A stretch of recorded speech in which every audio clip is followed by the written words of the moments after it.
Hoje vamos falar um pouco sobre logística reversa e um decreto recente que saiu obrigando as empresas a fazerem o retorno dos seus produtos, embalagens principalmente. Para falar sobre esse assunto, nós temos aqui a presença da Maria Cláudia Lima Couto, que é doutora em Meio Ambiente e Resíduos Sólidos e também professora da FAESA. Maria Cláudia, obrigado por estar aqui. Saiu recentemente, né, esse decreto federal que fala sobre a obrigatoriedade da logística reversa. A senhora pode explicar um pouquinho melhor, inclusive explicar para o telespectador o que vem a ser a logística reversa? Obrigado pela sua oportunidade de estar aqui, né, falando de um tema tão importante. A logística reversa, ela já surge no Brasil já há um bom tempo, né? Antes da Lei 12.305, que estabeleceu a Política Nacional de Resíduos, a gente já tinha obrigação da logística reversa para 4 produtos, né? Embalagens de agrotóxicos vazias, os óleos lubrificantes usados e contaminados, pneus inservíveis e pilhas e baterias de celulares. A partir de 2010, então, com a legislação, a gente teve obrigatoriedade de outros produtos, só que agora não mais por resolução CONAMA, e sim através de outros instrumentos, como acordos setoriais ou termos de compromisso. E para isso foram criados grupos técnicos no governo federal e foram incluídos nesses, a lei estabeleceu a obrigatoriedade para mais 5 produtos. Quais são eles? A embalagem do óleo lubrificante usado, as lâmpadas fluorescentes, a vapor, medicamentos inservíveis, eletroeletrônicos e embalagem geral. Então, para esses mais 5 produtos. Para embalagens de óleo lubrificante, lâmpadas fluorescentes e embalagem geral, já foram firmados esses termos de compromisso na esfera federal. E alguns estados têm trabalhado com termos de compromisso, né, dentro do estado. Isso para poder trabalhar melhor as metas internas de cada estado. Né? O Espírito Santo, por exemplo, os municípios têm uma população pequena. Então, aquilo que é estabelecido no nível federal, muitas vezes não vai conseguir ser aplicado efetivamente no município pequeno. Certo, porque também aumenta, eu imagino que consideravelmente o custo da coleta, né? Porque tendo municípios com grande volume de resíduos, tem um custo-benefício melhor para a empresa que vai fazer a destinação final desse produto, ou a reciclagem, né? Exatamente. Né? Então, o custo da logística, né, tradicional já é alto, né, que é sair da fábrica e chegar no consumidor. A logística reversa é justamente o contrário. Eu vou resgatar tanto a embalagem que vem no produto, quando eu vou utilizar o produto, eu vou gerar primeiramente a embalagem. E também o produto inservível, ou seja, eu utilizei o celular não tem mais uma vida útil, seja por diversos motivos, e como que isso retorna até chegar a uma destinação final adequada, que pode ser a reciclagem, pode ser a remanufatura, pode ser simplesmente também ir para um aterro industrial, um coprocessamento. Então, esse custo todo, ele é mais caro. E tem a questão de que alguns produtos são considerados perigosos quando eles são descartados. Então, o medicamento inservível, a lâmpada fluorescente, a bateria, a pilha bateria, no momento em que ele vira resíduo, ele é um resíduo perigoso. Então, todo o acondicionamento, o transporte, a destinação final, ela tem que ser licenciada, né, para atender a esses critérios. Então, realmente é bem mais oneroso do que a própria logística já tradicional para a distribuição do produto. E está nos grandes centros, é claro, isso vai facilitar mais. Esse decreto fala sobre esses acordos também? Exatamente, porque o acordo setorial, como o próprio nome diz, ele é um acordo, é um ato contratual, onde eu tenho, de um lado, né, o setor privado, produtores, importadores, distribuidores, e o governo federal estabelecendo as regras de como essa logística vai acontecer. As metas, a quantidade de material que vai ser recolhido, o percentual daquilo que foi colocado no mercado que vai ser distribuído, o tempo em que isso vai acontecer, os municípios em que isso vai acontecer. Então, é feito um documento, é estabelecido um documento. Só que nesse acordo, nem sempre todas as empresas instaladas no Brasil assinam esse documento. Sim. Então, não é justo, né, que um grupo de empresas somente arque com o custo desse sistema todo, porque quando eu vou coletar esse material descartado, eu acabo recebendo também de outros produtores. Sim. E aquele que produziu não tenha custo nenhum com isso. Sim. Então, esse decreto ele vem meio que para padronizar, ou seja, aquele que não assinar o acordo setorial, ele tem a mesma obrigação daquele que assinou. Ele tem que implementar Sim. uma logística reversa da mesma forma que aquele que assinou do mesmo setor.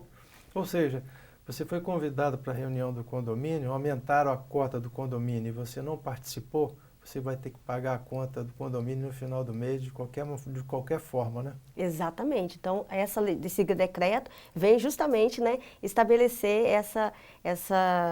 ampliar, né, para esses que não participaram da discussão, né, a mesma obrigatoriedade.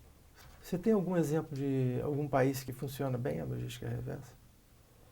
Olha, os países da União Europeia, né, ela já tem aí essa logística reversa já há alguns anos, né? Então, por exemplo, em questão das embalagens, as embalagens em geral, né, garrafa PET, vidros, essa obrigação já existe. Então, só que lá a responsabilidade é estendida para o fabricante e para o importador. Então, ele tem a obrigatoriedade de estar recolhendo de recolher esse material, arcar com esses custos, né, ter regras bem estabelecidas e eles têm que incentivar a população a participar desse processo como um todo, né?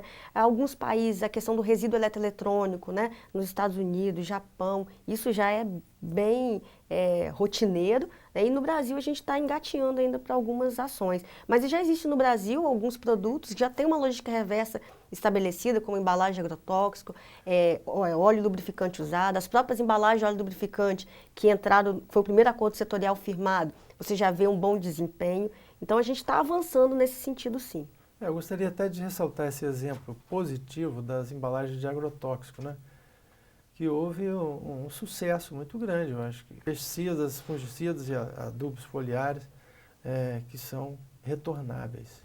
Sim, a obrigatoriedade da logística reversa de embalagens, né, de agrotóxicos, ela existe antes mesmo da Política Nacional de Resíduos.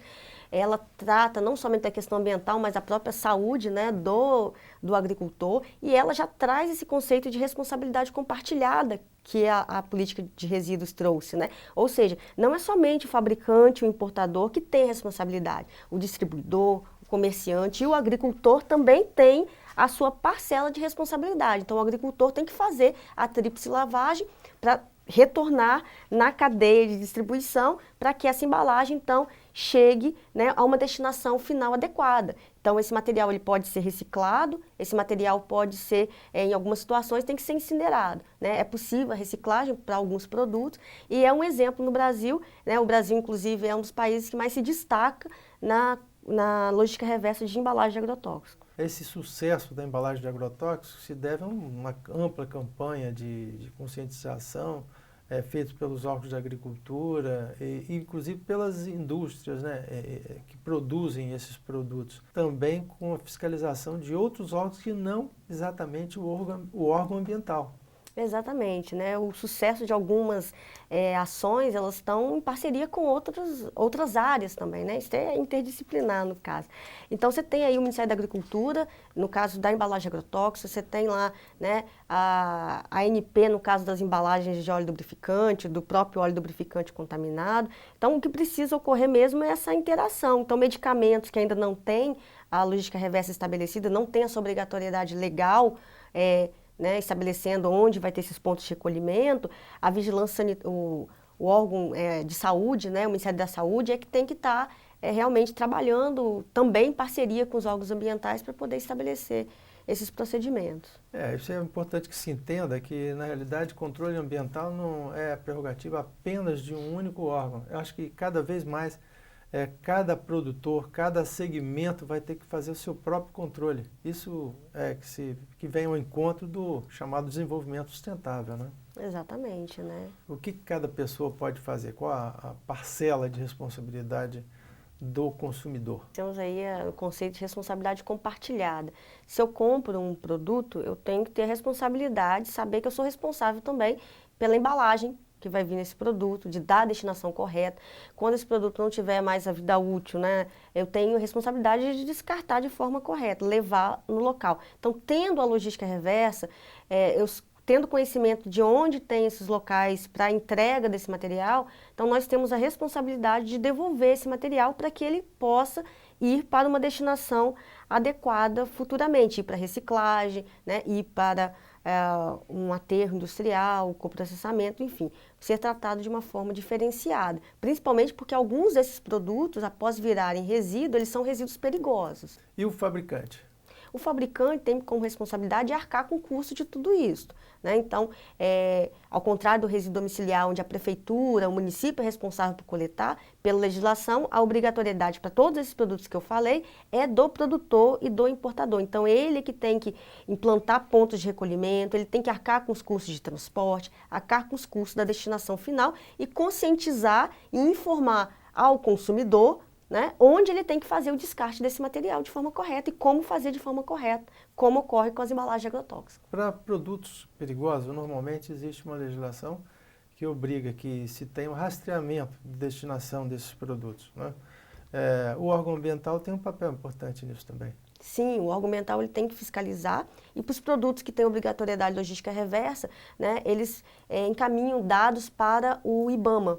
Né? Então, eles têm lá relatórios que mostram como que esses produtos eles estão sendo descartados e recuperados aí pelo setor produtivo. Qual a expectativa sua com esse novo decreto federal? Isso vai ajudar o processo? Sim, isso vai ajudar bastante, porque o acordo setorial, ele é um documento firmado entre alguns produtores e o governo federal, então não contempla todos os produtores de um determinado produto, né? E na medida em que tem um decreto expandindo essa obrigatoriedade, os órgãos estaduais, municipais, elas vão ter a mesma força de fiscalização daqueles que assinaram o acordo setorial, mas também esses que não assinaram. Então está todo mundo agora com essa obrigatoriedade. Desde que tenha exista o acordo setorial. Então, hoje no Brasil a gente tem 3 acordos setoriais. Então, esse decreto, ele se aplica a esses 3 produtos, né, que seriam as lâmpadas fluorescentes, as embalagens geral e as embalagens de óleo lubrificante. Ok, muito obrigado, Maria Cláudia. Eu que agradeço a oportunidade.